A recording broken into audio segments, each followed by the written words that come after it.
嗨，各位大家好，我是会说很多语言的日本小狗周深。今天有幸邀请到了一位非常牛逼的语言大佬。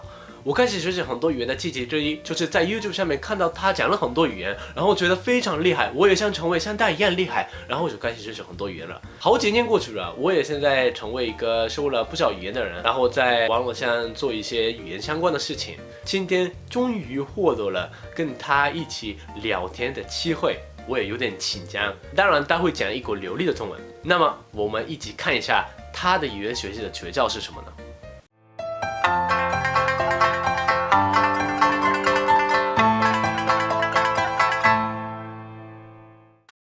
今天的嘉宾就是 Steve Kaufman 先生。你好，大家好。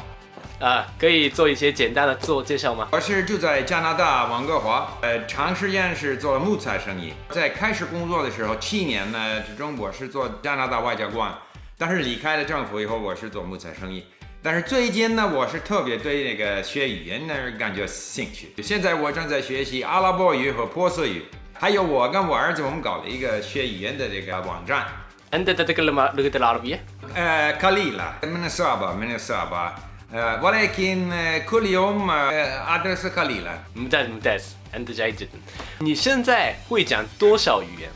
我学了20种语言，能够比較隨便的說的語言呢有12種。所以廣東話都識唔識講呢？我識講少少廣東話。廣東話呢同國語唔一樣。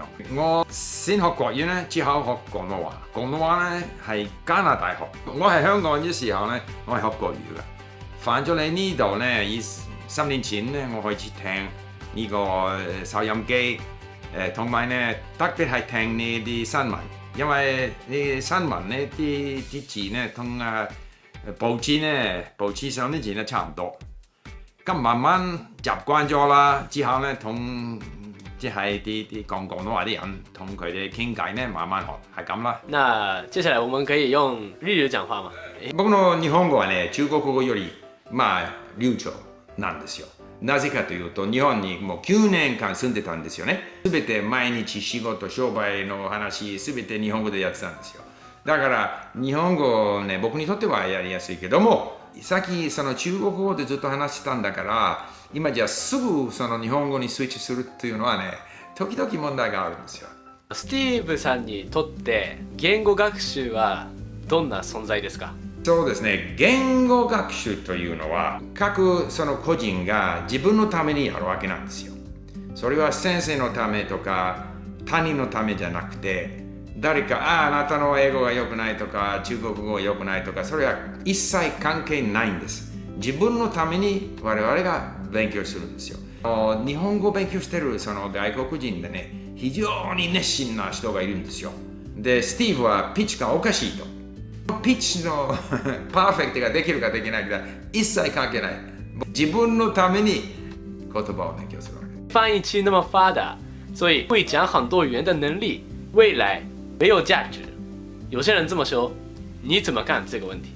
学某一种语言的时候呢，愿意把自己看作我是他们的人，我不是一个什么外国人来学习什么语言。当然我还是加拿大人。但是在我这个头脑里头，我有这种想法。我住了日本，我跟很多日本人在一起，我们都讲日语了。我就是跟他们在一起的了。所以我觉得学某种外语呢，要愿意就是收入他们这个文化环境。